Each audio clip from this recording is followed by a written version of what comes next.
What's crack-a-lack? It's your boy Broshmo, just in case you did not know so. And we're back again, once again, taking a look at Todd McShay's new mock draft. Todd McShay is one of my most favorite people in the draft community. Him, Mel Kiper, are guys I've looked up for a long time. And we're going to see how our boy Todd did. But go ahead, become a bro and subscribe. Leave that thumbs up if you enjoy the content. And go ahead, leave a comment in the comment section below. It really does help the video, so I would appreciate if you did that. Without further ado, let's see how our boy Todd did. And let's switch on over. You're going to notice this nice code right above my head. It is the promo code for Walk the Mock. If you become a premium member there, then you get access to their real-time mock where you could pick a team and mock against other people. Now, I do a live stream every Monday where basically we hop in a mock and we mock against each other. So if you want to be a part of that, go ahead and get a premium membership. Don't forget to use the promo code, all caps, Broshmo, gets you 20% off. Todd McShay has Trevor Lawrence going to the Jaguars. I feel like we don't really need to talk much about this. This is kind of given. There are reports that some guys like Chris Sims have Zach Wilson ahead of Trevor Lawrence. I can imagine some teams having Zach Wilson ahead of Trevor Lawrence, but I don't see the Jags. I think maybe teams have Zach Wilson ahead of Trevor Lawrence because they know they can't get Trevor Lawrence. That's just my take on it. But let's move on down. Zach Wilson going to the New York Jets. Finally, man. Finally. Mel Kiper, I think he's still on that New York Jets stick with Sam Darnold grind, but I'm glad to see Todd is off it. They should really just move on from Sam Darnold. It's unfortunate, but grab Zach Wilson. He's like, I think 20, 21, exceptionally young. So you've had 3 years with 3 years with Sam? Just move on, get your new 3 years with Zach Wilson. And you get him on it. Well, I guess it'd be a similar deal to what Sam Darnold would be on. But regardless, Sam Darnold, you're going to have to, if you continue with him, you're going to extend him or hit him up with the 5th-year tender or the 5th-year option. And it's just going to eat out of your salary cap. It's going to be expensive. So why not grab the rookie deal, the rookie contract, and allow yourself a little more flexibility to bring in talent to this squad. And then he has the Carolina Panthers trading with the Miami Dolphins. Very interesting, but it looks like Dolphins get 2 first-round picks, one this year, one next year, and a second-rounder. It's all right. So who are they going with? Oh, look. It's our boy Charles's favorite prospect, Justin Fields, going at 3, not 24 this time, to the Carolina Panthers. Yeah, I feel like if you're the Panthers and you're trading up, you're probably trading up for Fields, who's kind of a ready now prospect compared to Trey Lance. Oh gosh. Excuse me. What a sneeze. Maybe that's an omen. Maybe I'm wrong about that. Maybe I need to reevaluate this Fields Lance thing. But I think right now everyone, you could sprinkle Mac Jones, you could really sprinkle anywhere. People feel all kinds of different ways about him. But I think this is a good move for the Panthers. Oh my gosh, dude. Oh, okay, yeah. Maybe this should have been Lance. I'm sneezing out them devils, mommy. Anyway, I like the idea of Fields. I think even David Newton here kind of comps him as a fit, kind of like a Cam Newton. He's not nearly as physical as Cam, but he does have that athletic ability, that rushing upside. He's an extremely accurate quarterback. That's kind of his thing, when you look at these top 4, top 5 prospects, he's the accurate one. Literally, no one was touching him in terms of his accuracy on throws of 10+ yards or more. So I like it. Trey Lance going to the Falcons. I don't mind the move because I like that he can learn and sit behind Matt Ryan. It's just 4 quarterbacks go back to back to back to back, all in a row. I just don't see a probability of that happening. It'd be interesting if it does, man. You can with the NFL draft, you can never say never. But I don't see the likelihood of this. But I like this pick. You can make other cases here for Atlanta. But I say if you don't go quarterback, you should probably just trade down. The Cincinnati Bengals, Penei Sewell. I mean, hey, if he's available there, you take him. This is almost like Jags and Trevor Lawrence. If Sewell is here for the Bengals, you take him. The Philadelphia Eagles opt not to get Jamar Chase. Instead, they go with Kyle Pitts. It kind of makes sense. They got this whole they like this two tight end set. Typically, I mean, with Dallas Goedert, Zach Ertz is just kind of assuming he'll be traded eventually. So, yeah, Kyle Pitts, man. And he can play receiver. It's not like he's just a tight end, you know. He's got that versatility. He's lined up in the slot. He's lined up on the outside. So, gives a bit of versatility, and you're still you're getting a weapon. I think it'd be tough not to go Jamar Chase here if he's still on the board, though. But, yeah, it's fine. Jamar Chase going to the Lions, I'm totally down with this. Like, all right, Kenny Golladay, I guess we'll trade you away. We're going to hit that franchise tag. We're going to slap you with the franchise tag, but we'll trade you away. Man. I like this pick. I mean, with Mac Jones being the only quarterback on the board, I don't think the Lions have to go there. People may not like the idea of trading up in next year's draft class, but Spencer Rattler, Sam Howell, they're both quality prospects. But the Lions, then again, they might be bad enough to be drafting somewhere in the top 5, top 3. So, and the Miami Dolphins, they get Devontae Smith. People like the Tua and Smith basically just being reunited. And you know what? I'm okay with this. They traded back. They didn't take him at 3. So I like the idea of trading back and getting your prospect anyway. So I like this. Very good route runner. Very physical at the catch point. Dude, former Heisman Trophy winner. So the Niners and the Broncos trade. So this is a bit interesting. So looks like Denver wants to address defense. Is what I'm getting here. So they decide to trade down, and the Niners trade up. An extra second rounder and perhaps a first or second rounder in addition to the number 12th pick. Huh, interesting. That's a bit much, man. If it's gonna cost them oh, I see what he's saying. Maybe 2 second rounders to move up, or maybe oh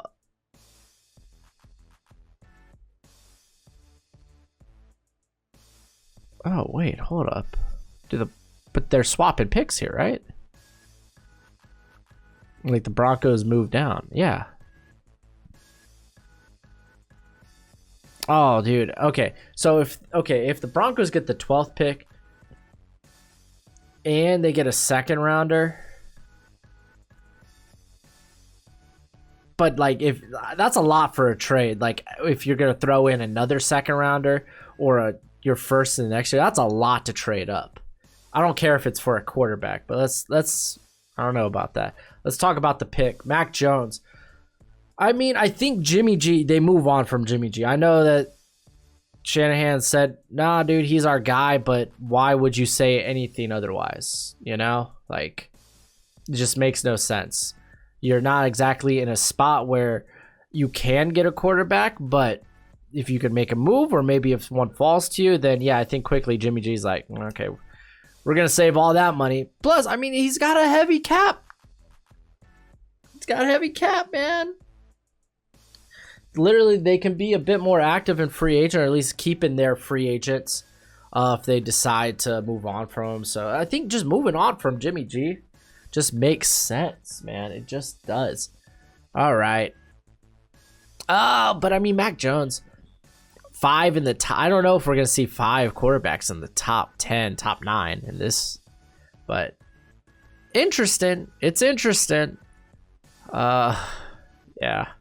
Patrick Surtain going ahead of Caleb Farley, I kind of disagree with. I think Caleb Farley this point's probably the undisputed #1 corner in this class. People might want to throw other guys out there like J.C. Horn. I think Surtain's really the only one that could really play into that competition. And again, with virtual pro days, and some of these guys seem to be running ridiculous times now.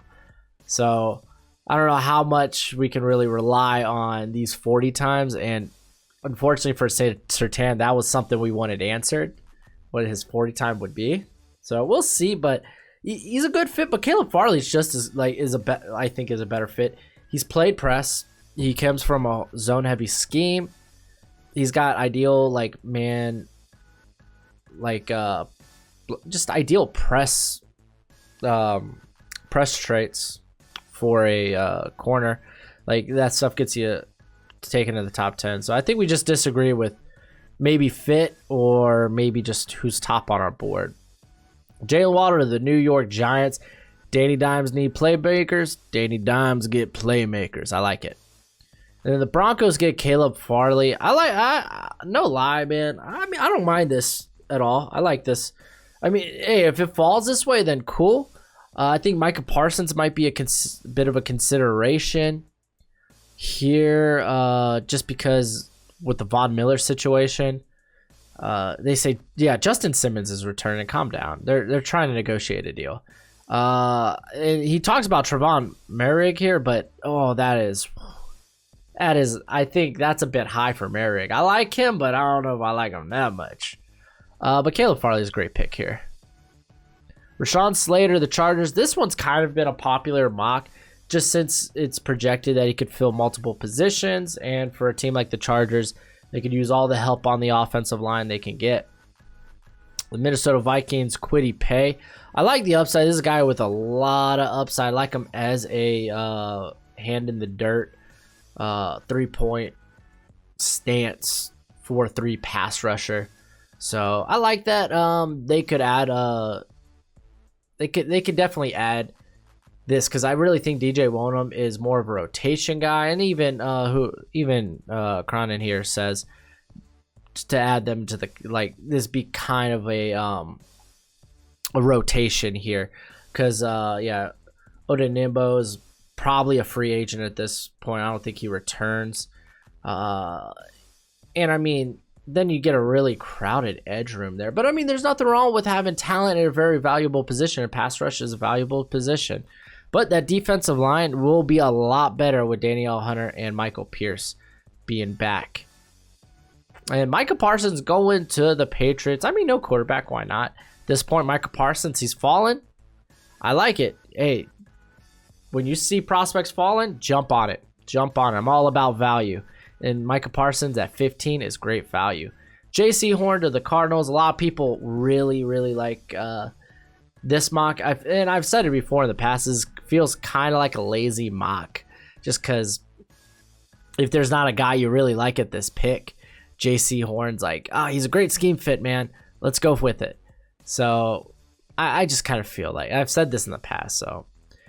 Jeremiah Owusu-Koramoah going to the Raiders. I really prefer if they got pass rush, maybe a Christian Barmore here, if they want to be active in edge or active in free agency at the edge position. Really, I think this needs to be defensive line, and there's a lot of quality guys on the board that you could, like I said, Christian Barmore, Gregory Rousseau. You got Azeez Ojulari. So there's some guys here. So yeah, even Jason Owe. But I mean, I love JOK. Don't get me wrong. I just really hope that they use him correctly, and it'll be interesting. I don't think we've really seen a player like JOK in a Gus Bradley like scheme. You almost feel like he would be maybe more safety than linebacker. I don't know. It'd be interesting. Ooh, there's the thumbnail. Miami Dolphins get Elijah Vera Tucker. I'm a bit warmer with Vera Tucker at this point. With Christian Darrisaw on the board, I think I'd probably opt to take him. And probably move I think Austin Jackson was playing right. No, he wasn't. Move him to right tackle because that was his natural position in college, I believe. And have Darisaw there at left. Robert Hunt moves into right guard. You got Eric Flowers at left guard, and then Karras or whoever they bring in at center. And I think you might have a quality line at this point. But like Vera Tucker, I guess a lot of teams see that he has that versatility to maybe play tackle. I don't know if he can in the NFL. I'd rather just project him at guard. But he is a quality prospect. So the Dolphins go receiver, they go offensive line, which is fine. It'll be interesting because they can be very active in free agency. Kadarius Toney to the Washington football team. I've been saying this. He's just a good fit. He's just a good fit for this team, for the now Tyler Heineke led Washington football team. So yeah, he can just tear defenses apart underneath, and he can create well after the catch. It's really close between him, Rondale Moore, and Elijah Moore. Those three guys, they're very similar in what they can do for your offense, but very different at the same time. It's very interesting. You could consider Bateman here, but I do think Toney might be. Well, no, maybe not. Yeah, I think Toney might be just the better fit. And Chicago Bears go Christian Darisaw. Solid pick. I like it. Again, it'd be nice if they get quarterback, but it's kind of tough when you're picking at 20. Indianapolis Colts go Gregory Rousseau. They often just miss trying to draft. They just don't draft the edge spot well. Like, so much so they've brought in like Justin Houston, who was very, very successful in a more of a limited role there for the Colts. But I think Gregory Rousseau, you just kind of worry about it because he never Granted, okay, his redshirt freshman season, first year playing edge, he struggled to get around the outside. Most of his pressures came from the interior. So you start to wonder, man, is this a guy that really can be an edge player? Or is he more maybe of a 5 tech? I don't know. But I do see the physical upside, so I can see why they're interested. Gregory Rousseau is going to be he's going to be a guy to watch where he may go. Jalen Phillips, guy with top 10, top 15 potential. Just worry about the concussions. But I like him, dude. He could throw it in the dirt. He could be a stand-up rusher. Good combination of power and speed. Really turned it on, during the last half of the season. But again, you do worry about the concussions. So this is a good pick. Tennessee, they need to address pass rush. And then Azeez Ojulari, my boy, he's going to the Jets. I'm kind of interested in how he may fit here, because he's kind of more of a the dude is, he's quick off. It's just, I don't know, man. I don't know. I think it's an interesting fit. Let's take a look at how they think he fits.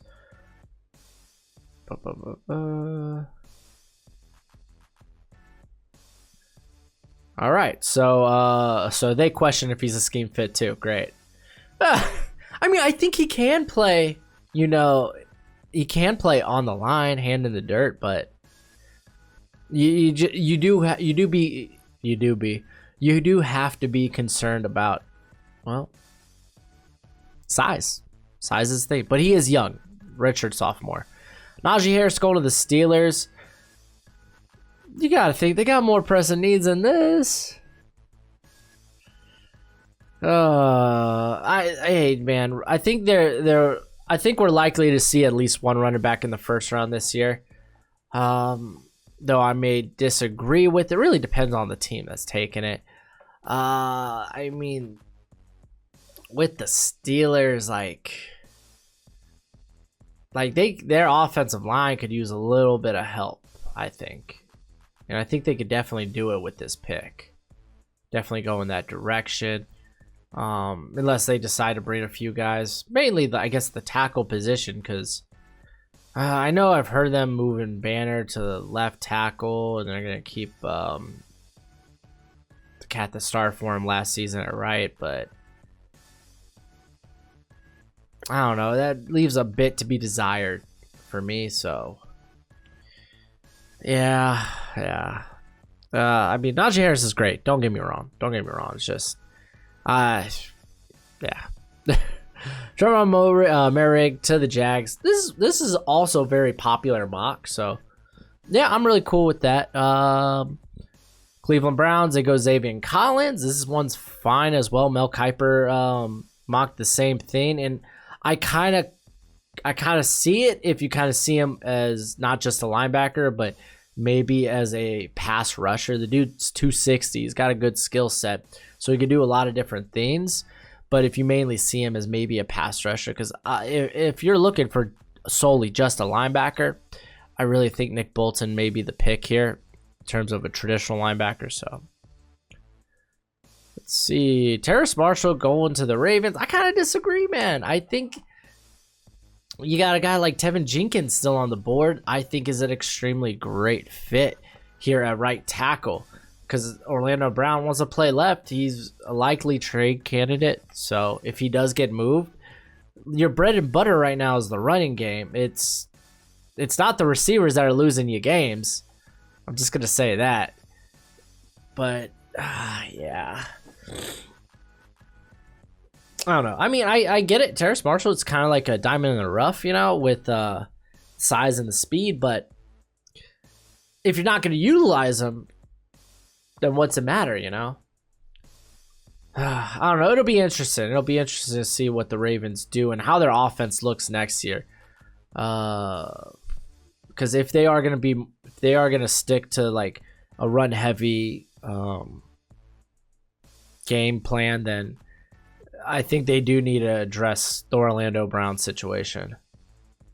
And then Joe Tryon going to the Saints, so they get a bull rusher. This is a bit high for me on Tryon. Just like if you've seen my overrated video, then you kind of understand why. I mean, I get the physical upside, but again, that's about it. Dude's got a lot of physicality. I mean, where else do you go with this pick, though?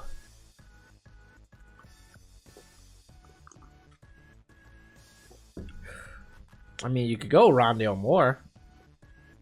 That'd be fun. Rondale Moore. Let's see. You could go corner, maybe Asante Samuel. You could even go linebacker. Nick Bolton, he's still there.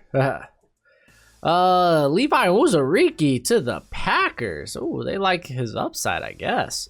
Uzariki, though, for me, is like he's kind of plateaued in terms of development. He just seems like granted he opted out, but at Senior Bowl, he just seemed like the same player that we've seen like since 2018, 2019.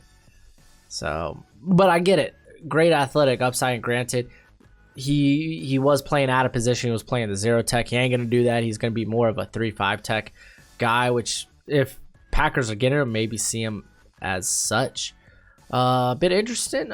Really think they could go a weapon here, though. Especially Rashad Bateman still on the board. Oh, my gosh. That'd be nice. Travis Etienne to the Bills. Do I really need to talk about why this is a bad pick? Like, Etienne's a great talent, but you have Zach Moss, you have Singletary. You're fine enough at running back. You think another running back's going to put you over? No. It's not. Maybe address your defense. Maybe address corner. Maybe address guard. Maybe address edge. In defensive interior, Christian Barmore's still on the board. Linebacker. Like, there's so many bigger holes, and there's no way, like, for me, like, Etienne can't be the top guy on your board right now. And even if he is, then I don't think your value, like, I don't think you're drafting then for value at that point. Like corner, edge, way more valuable positions. Guard, I'll give you benefit of the doubt. It's probably the least valuable position on the offensive line. I mean, next to like both tackle spots, incredibly vital. The center spot's pretty valuable, and then after that, you got both guard spots. It's just how it falls. So, benefit of the doubt there, but yeah, edge pass rush. I mean, I wouldn't even have fought you if you went receiver here. Nick Bolton. Ooh, pairing Nick Bolton up with my boy Willie Gay. At least I assume. They're saying Anthony Hitchens. Nah, man. Both them linebackers, they're done, dude. They're done. Get them out. They were not good. I don't care what people say. Go back, look at the stats. And I'm not talking about, oh, look, they had all these tackles. Nah, dude, they were bad in coverage. They had a ton of missed tackles. Calm down. They weren't good in the run game. They weren't good in the pass game. It's time to move on. Tampa Bay, Jamin Davis. Holy freaking moly. I mean, I get, like, the dude's, he's got great length, actually. He's fast. And you kind of want that because Devin White, let's be honest about Devin White, man. They like using him more around the line of scrimmage and kind of like as a pass rusher, but Levante David, he's like the bread and butter when it comes to coverage, man. That guy's a coverage monster. So when you grab a guy like Jamin Davis, like ideally sits back there in zone, dude, and he just eats up passing lanes. It's interesting. I think it's a bit high for him. But if you see him as a second rounder and you're Tampa, you're picking at 64, then okay, maybe trade back a little though. Interesting. No Christian Barmore, no Rashad Bateman. Man, Christian Barmore should have probably made my sleepers list. I think I really, and I hate saying this, I hated Buffalo's pick. If I was going to go back through this thing, I hate it. I love Travis Etienne. He's probably one of my favorite players in this draft. It's not a good pick for Buffalo. Levi Owuzariki, a bit of a head scratcher, especially over Christian Barmore. Yeah, I don't have no problem. I could see why people are higher on Joe Tryon. Terrence Marshall, I just disagree with. But outside of that, I thought this was a pretty solid draft. Najee Harris, but I mean, we're being predictive here. Gregory Rousseau also maybe a strange fit to the Colts. Overall, though, and then probably like five quarterbacks going to the top 9. The first 4 picks in this draft being quarterbacks, I think was a bit strange. But yeah, that's it for the video. Go ahead, do that YouTube thing. It's always much appreciated, much obliged. And until next time, you be easy, my friends. Later.